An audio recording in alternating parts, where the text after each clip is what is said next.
si rien ne change, Il faudrait 33 ans pour atteindre la parité dans les instances de décision. il est temps d'aller plus vite. Accélérons le mouvement. Assises de la parité, le 28 juin 2022. Inscrivez-vous sur assise-parité.com.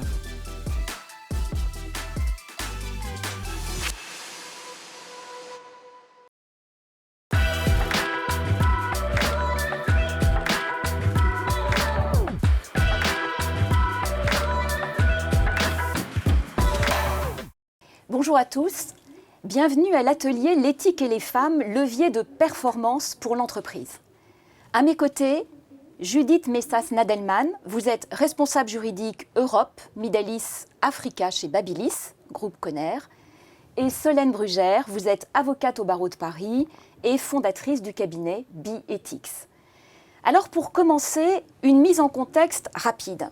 Dans la sphère privée, l'éthique renvoie à une réflexion sur nos valeurs qui vont diriger nos actions. Dans le cadre de l'entreprise, c'est plutôt la façon dont chaque collaborateur va appliquer les valeurs dans son entreprise. À l'occasion des assises de la parité qui nous réunissent aujourd'hui, notre réflexion sur l'éthique va s'articuler autour de 3 questions. L'éthique est-elle un sujet féminin ? En quoi la vision des femmes est un atout pour l'entreprise en termes de management, de stratégie et de performance ? Et enfin, comment mettre en place une politique vertueuse, éthique et responsable ? Solène, je me tourne vers vous pour la première question. Quand on parle d'éthique, ça veut dire quoi ? Et est-ce que c'est un sujet féminin ? Question délicate et touchy. D'abord, on peut proposer de revenir peut-être sur le concept d'éthique que parfois on peut confondre avec la morale ou d'autres notions qui sont proches. L'éthique, en fait, c'est une interrogation. J'aime bien la définition d'Axel Kahn, qui est issue de son livre « L'éthique est une boussole ». C'est une interrogation sur la vie bonne et les valeurs qui la fondent. Au contraire de la morale qui est statique, qui s'impose, qui est figée, et qui est une différence entre libre arbitre entre le bien et le mal, l'éthique, c'est un mouvement et qui vient s'appliquer aux actions que l'on va diriger, décider au quotidien. Et donc, ça peut se définir comme une réflexion sur le sens et la valeur de nos actions qui vise à déterminer les principes du bien agir en tenant compte de contraintes de notre environnement. Et puis, comme au théâtre, c'est dans le cadre d'une unité de lieu et d'action en fonction d'un périmètre circonstancié. Donc l'éthique des affaires, pour revenir à l'entreprise, ça va regrouper l'ensemble des règles, des normes, des codes de déontologie par exemple, ou des principes qui vont orienter, qui vont guider les comportements individuels, collectifs et la stratégie de l'entreprise. Et l'éthique d'entreprise, c'est donc à la fois cette application de principes ou de valeurs éthiques à la conduite des affaires qui vont donc gouverner le sens de l'action en interne, sachant que quand on adopte une démarche éthique, eh bien, ça permet aussi d'atteindre des objectifs de conformité, par exemple, qu'on a pu se fixer. Très bien. On comprend bien que l'éthique des affaires, en fait, c'est la résultante d'une construction sociale. Judith, quel est votre regard sur ce sujet ? Alors, pour rejoindre et pour compléter le propos de Solène, sur la définition de l'éthique, je compléterai effectivement par un éclairage du sens étymologique de l'éthique. Donc, effectivement, l'éthique peut signifier morale au sens latin du terme et peut désigner les mœurs si on reprend l'origine étymologique grecque.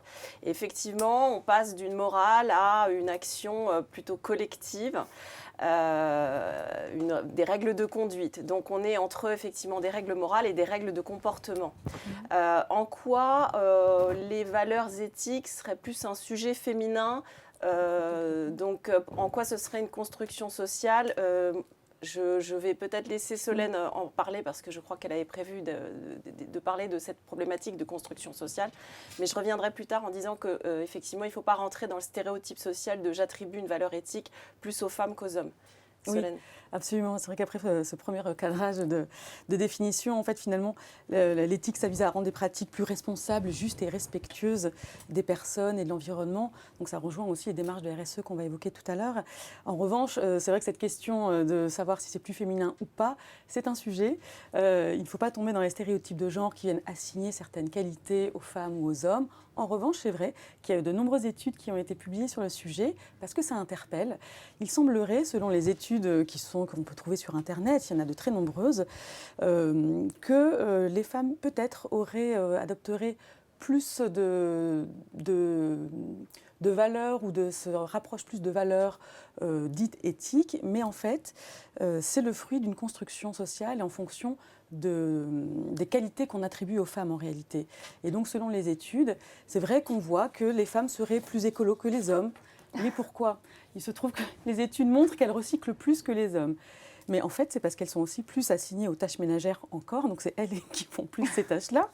Mais c'est vrai qu'on peut en rire un peu. Christine Lagarde disait, si Lehman Brothers s'était appelé Lehman Sisters, la banque d'affaires n'aurait peut-être pas fait faillite. Donc voilà, elles sont plus. Par contre, ce qu'on constate aussi, c'est que dans les entreprises, elles sont plus aptes pour guider, pour mettre en place des codes de bonne conduite, par exemple, ou des codes de déontologie, ou des comités d'éthique. Alors c'est vrai que c'est intéressant d'avoir ça, on le développera, Voilà. on en parlera un tout petit peu plus tard. Mais pour finir sur ce sujet, en revanche, il y a un besoin d'éthique constant et permanent par rapport aux enjeux féminins. C'est là où l'éthique était un enjeu féminin. On le voit aujourd'hui avec les États-Unis, les droits fondamentaux, la santé, toutes ces petites attentions effectivement qui sont propres aux femmes aussi. Il faut que les entreprises aient cette attention permanente. Alors, est-ce que les entreprises ont cette attention permanente, Judith ? Alors, pour compléter, et ça s'inscrit parfaitement dans la suite du propos de Solène, pour compléter le propos sur est-ce que l'éthique est plus un sujet féminin d'abord. Alors, effectivement, moi, je ne veux pas genrer le propos, je ne veux pas assigner les valeurs éthiques plus aux femmes qu'aux hommes. Est-ce que les femmes auraient une sensibilité plus ou mieux disposées à porter les valeurs éthiques? Je ne crois pas. En revanche, de fait, si on se pose cette question, pourquoi ce serait une problématique plus soutenue par les femmes, ou en tout cas qu'on attribuerait plus aux femmes sans tomber dans le stéréotype de genre, je pense qu'on peut dire que les femmes, bien naturellement, étaient confrontées à des problématiques d'inclusion, de parité, dans la recherche de l'égalité salariale, dans la recherche d'une juste représentation dans les instances dirigeantes. On connaît la loi Copé-Zimmermann de 2011 qui permet de rééquilibrer la représentation des femmes dans les conseils d'administration. Donc les femmes ont été confrontées à des problématiques de parité et d'inclusion qui font qu'elles seront probablement plus enclines à promouvoir les valeurs éthiques que sont l'inclusion et la parité au sein de l'entreprise. Et donc à cet égard, on peut effectivement considérer que, en tout cas, les valeurs d'inclusion, de parité, de diversité au sens plus large sont des valeurs éthiques qui seront peut-être plus portées par les femmes de par leur sujet quotidien. Catherine, pour répondre à votre question sur... Alors, est-ce que c'est un sujet plus féminin ? Voilà. Finalement, on a envie de dire oui, un petit peu, parce qu'on a été confronté à des expériences, en fait, qui relèvent, en fait, de la diversité ou de l'inclusion, et que donc, elles sont un peu plus enclines à promouvoir, en fait, l'éthique au sens féminin. Alors, une fois qu'on s'est dit ça, justement, Solène, si on essaie d'aller un tout petit peu plus loin, en quoi la vision des femmes, du coup, est un atout stratégique pour l'entreprise en termes de management, de stratégie et de performance?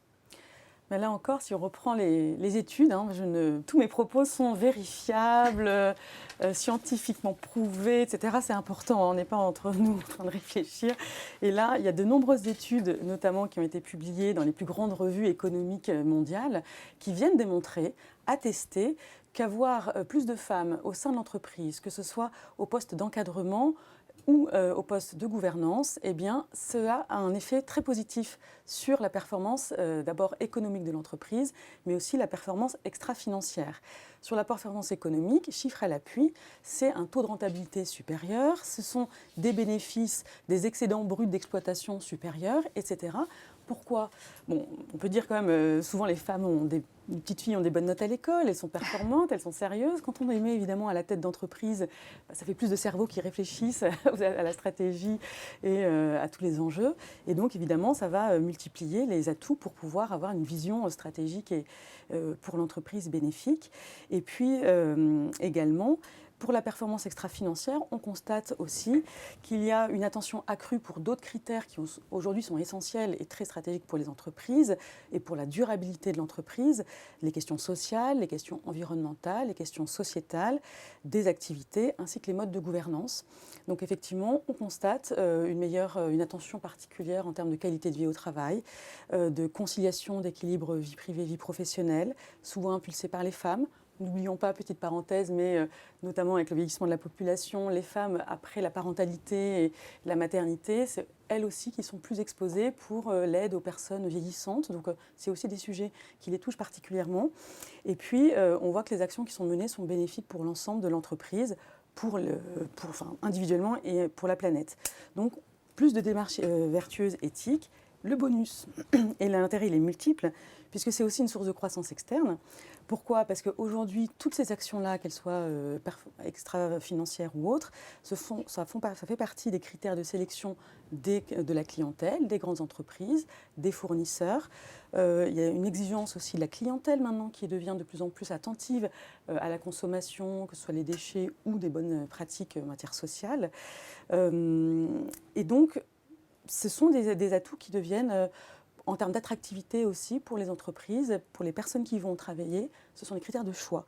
Donc on voit que cette vision-là, elle est extrêmement bénéfique sur tous les plans. Et donc il faut évidemment l'encourager le plus possible. C'est un cercle vertueux. J'ai des exemples si vous voulez. Oui, allez-y. On a un petit peu de temps. Là, vous pouvez nous donner quelques exemples, justement. Bon, alors si je peux mettre sur en matière d'écologie et de bien-être en entreprise, si je peux citer ma grande théorie de l'impact de la cravate, dont on a beaucoup parlé en amont, en fait, là aussi, c'est scientifiquement c'est prouvé. Dans les années 60, en fait, la température de la climatisation a été fixée selon le ressenti d'une personne moyenne, c'est-à-dire un homme de 40 ans, sachant qu'il est un plus chaud que les femmes. Donc aujourd'hui, souvent, c'est un constat, et les personnes qui peuvent regarder peuvent se poser la question, parfois les femmes ont froid dans les entreprises, se mettent des pulls alors qu'il fait 40 degrés dehors, et tout cela parce que la température a été fixée selon des normes qui n'ont pas été pensées, qui ont été pensées que par des hommes qui n'ont pas intégré une pensée féminine. Donc on voit aujourd'hui qu'il y a des réflexions, et en plus ça a un impact sur l'environnement, puisque c'est une plus grande consommation énergétique. J'ai aussi un autre exemple sur des produits, des solutions, notamment en matière de sécurité. Quand il y a 100% d'ingénieurs hommes, on voit qu'il y a des solutions qui parfois ne sont pas adaptées aux besoins des femmes. Et ça a même un impact sur leur santé, notamment en termes de sécurité routière et autres. Donc il y a vraiment des réflexions à mener. Et puis un autre exemple, la vertueux plus générale de ce qu'on peut avoir comme bénéfice pour une entreprise quand on met en place comme ça ces actions à impact social ou environnemental plus porté par les femmes. Moi, j'ai un bon exemple assez récent que j'ai appris qui est dans un EHPAD. C'est un secteur très sinistré, très féminisé, très compliqué, avec un fort enjeu d'attractivité des métiers. Et là, un exemple où on voit une direction qui met en place au départ des initiatives écologiques, on va économiser un peu l'eau, on va faire attention aux déchets. Bon, ça a un impact financier, l'EHPAD économise 40 000 € par an. Et puis, il continue toutes les démarches. Et petit à petit, il met des tricycles électriques pour les personnes, pour plus de mobilité. Résultat, la collectivité va développer des pistes cyclables. Et au fur et à mesure, il y a tellement d'initiatives vertueuses qu'il y a une meilleure qualité de vie au travail, une bien-traitance des personnes qui vivent. Et il y a une file d'attente de personnel pour aller travailler dans cet établissement-là. Donc je trouve que c'est un très bel exemple de montrer comment toutes ces petites actions, en fait, de la plus grande à la plus petite, sont vertueuses et donc bénéfiques pour l'entreprise. Merci Solène. Donc moi je retiens que la parité, en effet, c'est un levier de croissance. On a évoqué tout à l'heure justement parité, inclusion. Donc la parité, elle s'inscrit aussi dans une démarche qui est beaucoup plus large d'inclusion et de diversité. Et Judith, j'ai envie de me retourner vers vous pour vous demander en quoi c'est un atout pour l'entreprise. Alors, sans tomber effectivement dans je dirais, des poncifs d'attribuer effectivement la parité, enfin de faire un lien direct entre parité et performance, là aussi j'ai été regarder des études qui parlent plus de diversité, d'inclusion et donc de parité. D'accord. Une étude très intéressante du cabinet Deloitte de 2020 qui s'appelle Diversité et inclusion. Comment faire de l'inclusion un levier de performance des organisations. Donc effectivement la parité s'inscrit dans l'inclusion en ce qu'effectivement l'inclusion va rechercher à intégrer dans un tout, une organisation, les variétés de profils et de genre. Donc la parité s'inscrit dans l'inclusion. On pourrait dire déjà, sans se baser sur cette étude, qu'une vision diverse va forcément contribuer à la diversité des points de vue, à enrichir les discussions. Un leadership diversifié va probablement stimuler l'innovation, la créativité.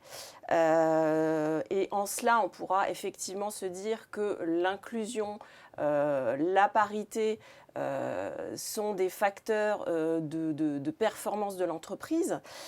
Et pour citer cette étude de Deloitte, effectivement, parmi les DRH interrogés, la diversité et l'inclusion contribuent à 80%, selon eux, être des avantages compétitifs. De même, dans un rapport de l'OIT, l'Organisation internationale du travail, de 2019, les entreprises engagées dans une démarche d'inclusion ont près de 60% de chances supplémentaires de voir leur profit, leur productivité augmenter et d'avoir une meilleure réputation, d'avoir plus de facilité à attirer mais aussi à conserver les talents, ainsi qu'à engendrer, comme je l'indiquais, plus de créativité et d'innovation. Ça, c'est un rapport de l'Organisation internationale du travail. De la même manière aussi, dans l'étude de Deloitte à laquelle je faisais allusion, il est indiqué que 57% des 18-34 ans estiment que leur entreprise devrait accroître la diversité et l'inclusion sur le lieu de travail. Donc à tous égards, on comprend aussi bien au niveau du management, parmi les DRH interrogés, que des jeunes talents, l'inclusion, en ce qu'elle recoupe aussi la parité, est un facteur de productivité, mais aussi d'attractivité. Pour dépasser aussi ces critères d'attractivité et de productivité, la recherche d'inclusion et de la parité permet aussi de donner du sens aux collaborateurs. On sent une montée en croissance de la recherche de sens parmi les collaborateurs et en particulier chez les jeunes talents. Donc cette recherche de sens va recouper aussi avec notre sujet d'aujourd'hui qui est l'éthique. L'éthique, c'est porter des valeurs, l'entreprise va porter des valeurs. Et si parmi ces valeurs, nous avons les valeurs d'inclusion, de diversité, de parité, les collaborateurs, et ça rejoint aussi l'exemple de l'EHPAD, c'est-à-dire que je recherche des valeurs éthiques que sont le respect de l'environnement, je vais accroître l'attractivité et le souhait parmi mes collaborateurs de rester au sein de l'entreprise parce que je recherche effectivement un alignement entre mes valeurs et les valeurs de l'entreprise. Donc si ces valeurs d'inclusion sont portées par l'entreprise, j'ai de fortes chances non seulement d'attirer des nouveaux talents, mais de conserver mes talents. Donc à tous égards, on pourra dire effectivement que la vision des femmes et l'inclusion est un facteur d'attractivité évident au sein de l'entreprise. Dans les entreprises. Oui. Alors, une fois qu'on s'est dit ça, en disant que c'était un facteur, en effet, d'attractivité évident, concrètement, au regard chacune, parce que vous avez un parcours d'avocate, un parcours donc de responsable juridique au sein de grands groupes, au regard de vos expériences respectives, j'ai envie de dire comment est-ce que ça se met en pratique ? Et là, du coup, Judith, je vous redonne la parole. Comment mettez-vous en place justement une politique vertueuse, éthique et responsable ? Alors, vous avez aussi différentes, vous êtes aujourd'hui chez Babilis, vous avez aussi d'autres expériences professionnelles. Donc voilà, partagez-nous vos retours d'expérience. Alors j'ai envie de faire un lien assez rapide entre l'éthique et la responsabilité sociétale des entreprises, ou RSE, plus communément appelée RSE. D'accord. Effectivement, dans mes expériences passées, présentes, les valeurs éthiques de l'entreprise qui sont le respect des collaborateurs, le respect de l'environnement, répondre de ses actes, des activités de l'entreprise à l'égard de son écosystème, ce sont des valeurs qui sont déployées au sein de politiques RSE par les entreprises. La RSE, pour rappeler rapidement qu'est-ce que c'est l'intégration volontaire par les entreprises de préoccupations sociales et environnementales. En tout cas, c'est la définition de la Commission européenne. Donc, c'est ce que je disais, c'est aussi pouvoir agir de manière responsable. La RSE, c'est répondre de ses activités. Donc, une entreprise a intégré dans ses préoccupations le fait que ces activités pouvaient avoir un impact sociétal et environnemental.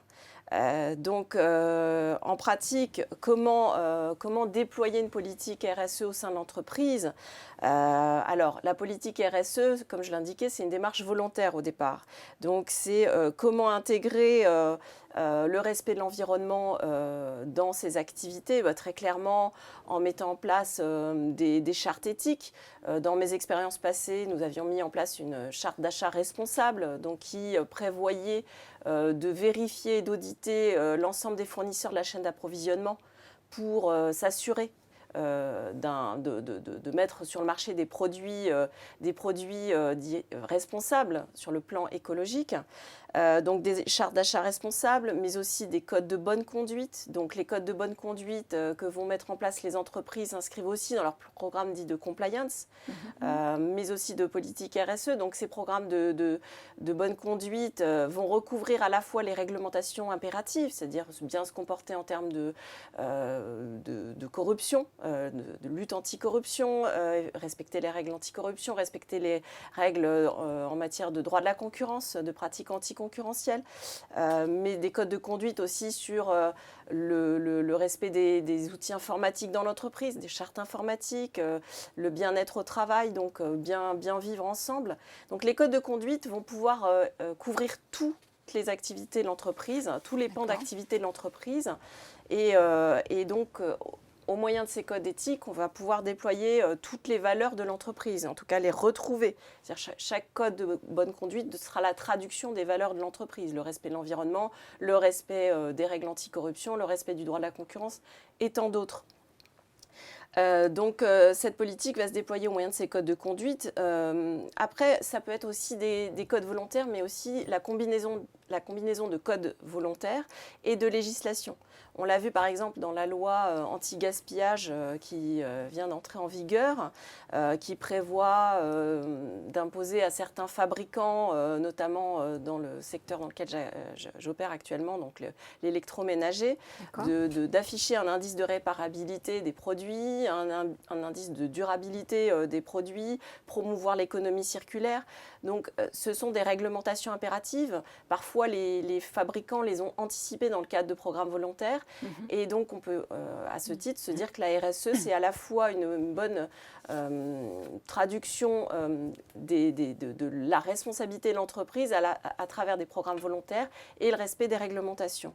On le voit aussi dans la loi climat. C'est un très très bon exemple de la combinaison de programmes volontaires, de filières et de réglementation. Par exemple, dans le secteur automobile, les fabricants automobiles avaient anticipé la loi climat, en tout cas avaient mis en place certaines règles de conduite qui étaient de viser à interdire, par exemple, ou en tout cas à promouvoir, déployer 50% de leur budget publicitaire en faveur de la promotion de véhicules électriques.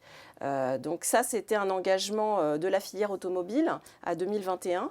Et si on reprend la loi climat, effectivement, elle prévoit l'interdiction pure et simple à 2028 de la publicité pour l'achat de véhicules fortement émetteurs de carbone. Donc on a là, je dirais, une jonction entre les programmes volontaires des entreprises et le législateur. On a d'autres exemples aussi, hein. Par exemple dans la filière alimentaire, l'ANIA avait proposé de retirer ces publicités, donc en faveur des produits alimentaires, dans les publicités destinées aux jeunes téléspectateurs, donc les programmes destinés aux moins de 12 ans, de manière à limiter l'exposition des jeunes publics à la surconsommation.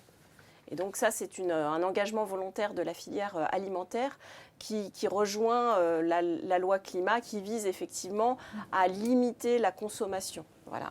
Donc on a dans ces programmes RSE qui sont déployés par les entreprises, ces programmes volontaires, finalement une rencontre des volontés entre les secteurs, les filières et le législateur. À cet égard, on peut se dire que là, on a des valeurs éthiques portées par l'entreprise dans le programme RSE qui rencontrent la réglementation et les souhaits du législateur. Merci. Donc en effet, la RSE est par nature liée à l'éthique. On voit bien avec des actions qui rendent les entreprises plus durables et responsables, avec la place des femmes au sein des entreprises. Et vous, Solène, quel est votre retour d'expérience sur le sujet ? Si on a un petit peu le temps de on développer. a largement le temps pour développer, donc vous pouvez y aller. On avait peu de temps, mais en fait, on a le temps, c'est merveilleux. Oui. On va pouvoir justement prendre le temps pour faire écho à un concours de poésie que j'ai co-créé, du coup, je pars dans le secteur des personnes âgées, prendre le temps. Et pour rebondir sur ce que dit Judith, effectivement, sur le lien avec la réglementation, ce qui est intéressant et les différentes filières, il y a plusieurs choses à dire, mais on peut voir aussi que la réglementation, elle a évolué au fur et à mesure du temps, à partir justement notamment de crises éthiques qui se sont passées. Alors si on a un peu le temps de déployer sans rentrer dans un cours de 2 heures de droit d'éthique des affaires qu'on fait à l'école d'avocat, mais depuis le XVIIIe siècle justement, avec des entreprises qui avaient un grand impact dans le monde, etc., qui prônaient des bonnes valeurs, mais qui en fait dans les faits avaient des comportements soit qui ne respectaient pas les droits humains, soit qui avaient des fraudes fiscales, etc. Il y a eu dans l'histoire plusieurs lois qui se sont créées, notamment le principe pollueur-payeur à la suite de drames de pollution qui ont été catastrophiques pour la planète. Il y a eu la loi Sapin II, effectivement, à la suite aussi peut-être d'émergence de besoins en matière éthique, de corruption, etc., pour un peu assainir les pratiques commerciales. La loi Copé-Zimmermann, c'est parce que effectivement, ça ne bouge pas si on ne met pas en place des quotas, et même si Marie-Jo Zimmermann qui me disait, et qui dit d'ailleurs que les quotas, elle n'est pas forcément pour dans les conseils d'administration ou dans les COMEX, mais force est de constater que si on ne donne pas une impulsion légale, il ne se passe rien. Et 10 ans après, avec un premier bilan de cette loi, eh bien effectivement, on voit que les entreprises qui ont été un peu contraintes d'aller vers une conformité, eh bien, ont mis en place des actions. Et du coup, aujourd'hui, elles en tirent des fruits bénéfiques dont on a parlé tout à l'heure. En revanche, les entreprises, celles qui n'étaient pas soumises parce qu'elles étaient plus petites, etc., n'ont pas tellement bougé. Et c'est dommage. Donc il y a aussi c'est là où on rejoint le droit et la démarche volontaire. On peut aussi très bien choisir, quand on est une entreprise, même de moins de 50 salariés ou autre, d'aller vers des standards éthiques élevés sur la base des modèles qui sont portés par des grandes entreprises dont on voit les effets bénéfiques. Tout le monde a intérêt à aller dans cette voie-là. Et ce qui est intéressant aussi, c'est qu'on voit l'émergence d'un droit de la RSE qui est en train de naître finalement, qui à départ effectivement était purement volontaire. Et là, de plus en plus, avec ces lois sur la conformité, sur différentes matières, ce qu'on appelle la compliance, l'éthique, corruption, etc. Ça se développe aussi sur l'éthique environnementale, sociale, et c'est en train de s'entremêler. Et là même, il y a eu quand même une évolution historique avec le Code civil, notamment qui a fait rentrer à travers la loi Pacte ces obligations pour les entreprises. Aujourd'hui, c'est plus un choix ou juste un petit vernis pour faire joli. Non, c'est les entreprises aussi. Toutes les entreprises, dit l'article 1833 du Code civil, je ne pouvais pas ne pas citer un article, doivent avoir un objet social qui doit intégrer, prendre en considération tous les enjeux sociaux et environnementaux de son activité. Et c'est là où c'est intéressant aussi d'avoir par rapport au cadre et au référentiel, à la fois une vision sur le cadre réglementaire, on va dire obligatoire, qui est général pour l'ensemble des entreprises, celui qui est applicable en fonction de la taille ou de certaines spécificités des entreprises, et celles qui vont être particulières, propres à un secteur, comme Judith l'a très bien dit, ou d'une filière économique, où là, il va y avoir en plus une espèce d'enchevêtrement de lois et d'articulations à trouver. Mais donc aujourd'hui, le Code civil prévoit cette obligation, puis cette faculté aussi pour les entreprises de se renforcer, même avec ces outils corporate. On peut mettre dans les statuts la raison d'être d'une entreprise. On peut dire, bah, tiens, moi, mon entreprise, c'est pas juste vendre tel ou tel produit, c'est je le fais parce qu'il y a un besoin, parce que ça va répondre à tel enjeu démographique. Évidemment, moi, j'ai l'exemple de la filière Silver Economy, c'est toutes les entreprises qui produisent des biens et des services pour une population vieillissante. Mais en fait, cette filière, elle est totalement transversale, elle touche tous les secteurs d'activité, même si on vend des produits de beauté ou autres, dès lors que la clientèle vieillit, dès lors que les salariés vieillissent, que les parents des salariés vieillissent, tout le monde est concerné par cet enjeu démographique fort, lié à un double enjeu, à la fois augmentation du nombre de personnes âgées, augmentation de la durée de vie, augmentation du nombre de personnes handicapées également, qu'il y a de plus en plus, etc. Ça crée de nouvelles déficiences, plus de personnes qui ont une déficience visuelle. Les entreprises doivent s'adapter.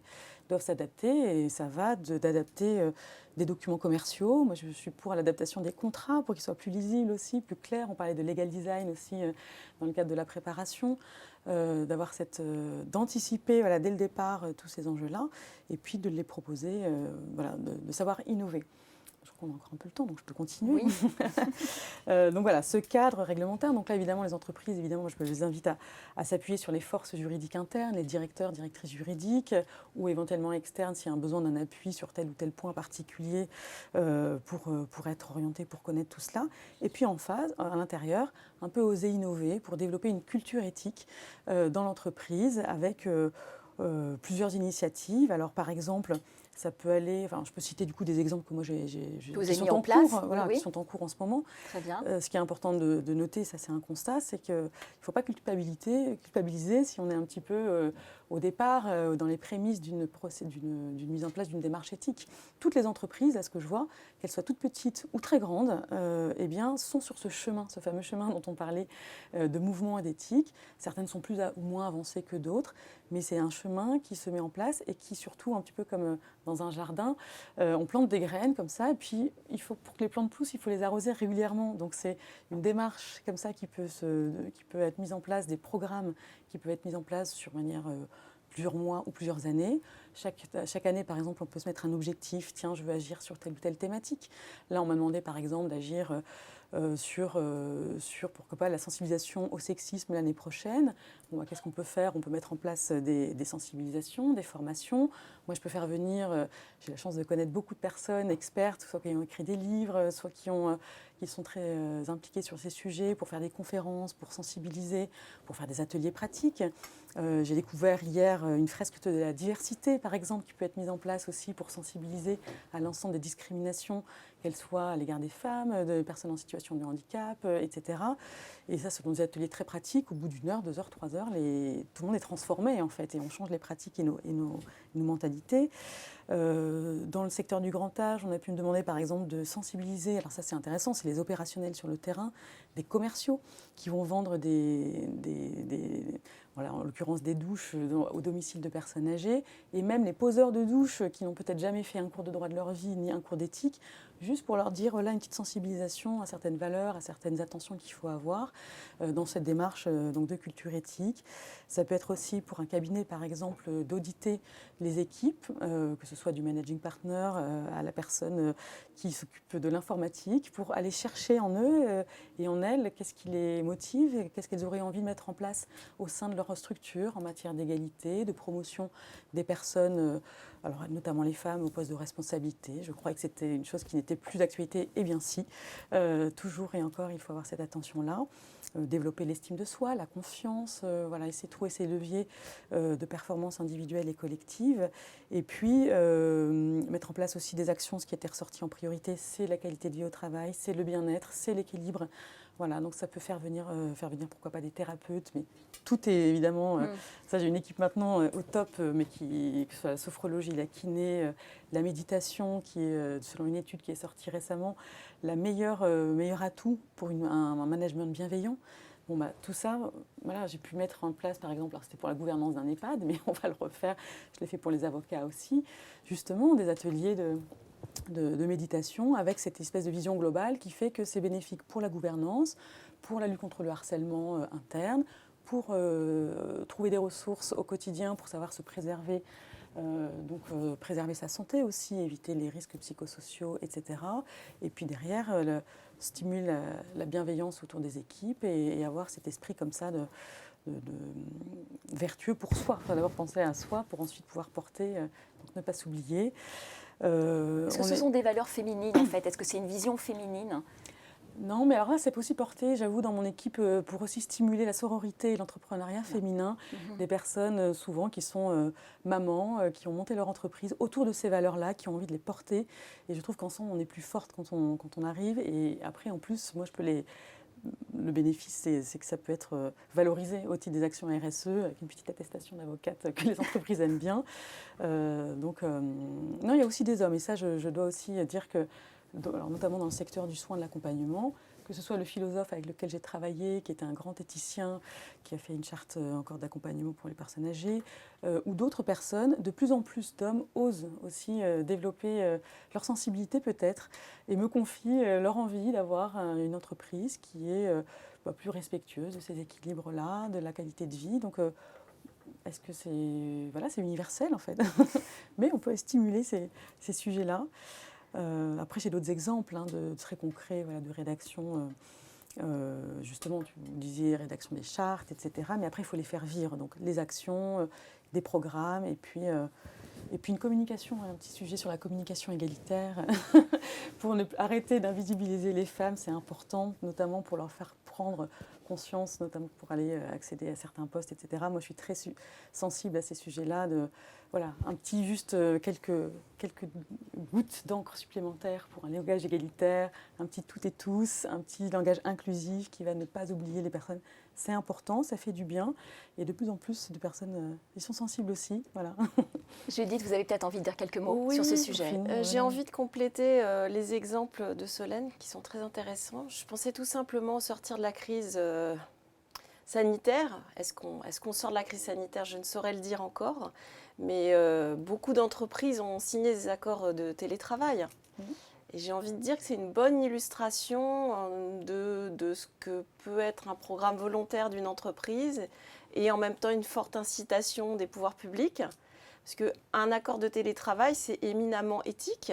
L'accord de télétravail va permettre de réduire l'empreinte carbone de l'employeur en réduisant les déplacements, va permettre de contribuer à un bon équilibre entre vie personnelle et vie professionnelle, en particulier pour les femmes, dans effectivement ce qu'on appelle leur double fardeau, ou leur fardeau, en tout cas leur vie, leur deuxième vie quand elles rentrent du travail.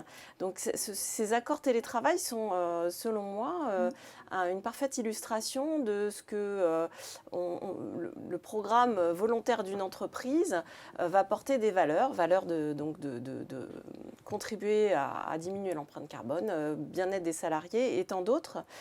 Donc j'avais envie de compléter par cet exemple. Donc la crise sanitaire a eu au moins, je dirais, cet effet bénéfique de nous faire avancer sur ces programmes, sur ces accords de télétravail. Sinon, d'une manière plus large, sur en quoi l'inclusion, en quoi la parité est un facteur de performance, d'attractivité. Effectivement, au départ, ce sont des valeurs de diversité et d'inclusion, sont des valeurs morales, des valeurs éthiques, qui deviennent en fait des valeurs économiques, puisqu'on l'a vu. L'inclusion, la diversité, la parité sont des facteurs de performance de l'entreprise. Donc dès lors que ce sont des facteurs de performance de l'entreprise, eh bien, ce ne sont plus seulement des enjeux éthiques, mais des enjeux aussi économiques. Et j'ai envie de dire qu'il ne faudrait pas non plus que le fait que ces enjeux éthiques deviennent des enjeux économiques, atténue la recherche au départ de valeurs qui sont des valeurs qui doivent être portées par un souhait de contribuer, je dirais, à la pérennité de nos activités, mais aussi à la pérennité de l'environnement dans lequel on s'inscrit. Donc voilà, la bonne combinaison entre la recherche d'une valeur éthique et à la fois qui représente un facteur de performance, c'est pour moi, ça n'est pas antinomique. C'est-à-dire qu'il ne faudrait pas dévoyer la recherche d'un principe éthique par une simple recherche de performance. Voilà, c'est ça que j'essaye de dire. Mais en fait, on se rend compte que ce n'est pas incompatible. On peut tout à fait inscrire ces activités dans la durée, dans la pérennité, et donc et également répondre aux souhaits de l'actionnaire, puisque de toute façon aujourd'hui les actionnaires, on n'en a pas parlé, mais aussi les fonds d'investissement mettent au cœur de leurs critères de sélection, et surtout les fonds d'investissement, des critères extra-financiers, donc des critères de respect de l'environnement, des critères de respect effectivement d'engagement sociaux de l'entreprise. Donc on se rend compte finalement que la recherche de la poursuite d'objectifs éthiques n'est pas incompatible, bien au contraire, avec la performance et la pérennité de l'entreprise.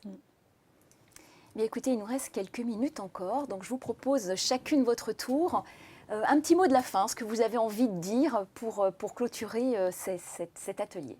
Solène, je vous rends la parole. Il y a tellement de choses à dire. Je sais. Non, et deux petits points aussi. C'est vrai qu'on a parlé beaucoup de performance, mais c'est aussi un cadre vertueux pour l'épanouissement individuel et collectif. On parlait de sens tout à l'heure. Donc, mettre en place ces actions-là, on a envie aussi d'être heureux au travail avec une entreprise qui va porter, qui va défendre des valeurs. Et ce que je trouve intéressant, et ce que je constate sur le terrain, c'est qu'il y a vraiment un grand accueil très positif des personnes qui ont envie, par exemple, qui sont même parfois engagées dans des associations, dans leur vie privée, etc. Et quand ils savent que l'entreprise propose de soutenir leurs actions, ça les rend extrêmement heureuses. Donc, je trouve ça génial, puisque c'est vraiment un impact très, très bénéfique à de multiples égards. Ça, c'est de l'action plutôt pro bono, parce qu'on peut avoir des actions en interne, mais aussi, pourquoi pas, favoriser des actions aussi en externe qui vont porter ces valeurs-là. Et puis, comme on voit tous les atouts, le bénéfice de l'intégration de plus de femmes au sein de les gouvernances, eh bien, je ne peux qu'inciter les entreprises à intégrer plus, notamment de directrices juridiques qui portent en elles les valeurs entre les formations de droit, de la réglementation, la créativité, enfin, toutes ces valeurs-là qu'elles incarnent et qu'elles portent, et qui peuvent ensuite insuffler et être extrêmement prolifiques, bénéfiques pour les entreprises dès lors qu'elles sont dans ces postes de gouvernance. Donc je trouve que c'est intéressant avec le Cercle Montesquieu d'avoir cette réflexion aussi. Les femmes sont des atouts stratégiques autour de cette éthique et des valeurs portées. Donc en tout cas, c'est un grand bonheur de pouvoir échanger sur ces sujets avec vous. Merci Solène. Judith, il nous reste exactement 4 minutes, donc on a encore un tout petit peu de temps, donc ça va être... J'ai envie aussi de rebondir sur ce que disait Solène, et en tant que membre du Cercle Montesquieu, effectivement, la fonction juridique est largement représentée par les femmes, effectivement, qui sont nombreuses sur les bancs des facultés de droit. Donc, d'avoir une juste représentation dans les organisations des femmes me paraît être, je dirais, la résultante naturelle de leur représentation dans leur cursus universitaire. Donc, je dirais, cette recherche de parité, elle est simplement normale parce que les femmes se forment au droit pour avoir envie de déployer leurs compétences dans les organisations et dans les plus hautes fonctions, mais pas que. Donc cette recherche, elle est naturelle et elle est juste. Et si je parle de justice, je recoupe la problématique de l'éthique. Donc, c'est de trouver une juste représentation dans les organisations, une juste représentation des femmes. C'est une valeur éthique éminemment importante. C'est la juste représentation des femmes. Et je peut-être terminerai sur une citation d'un poète français, Pierre Réverdy, qui dit que l'éthique, c'est l'esthétique du dedans.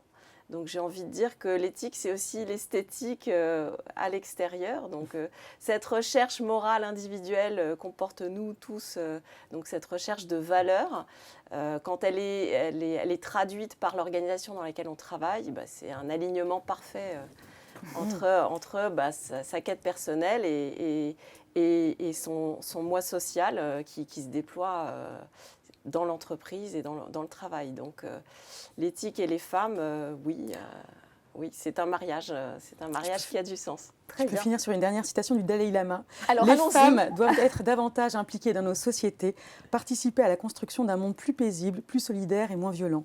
Elles ne doivent pas hésiter à revendiquer ouvertement leurs droits afin que leur place dans la société et leur rôle dans la spiritualité soient reconnus.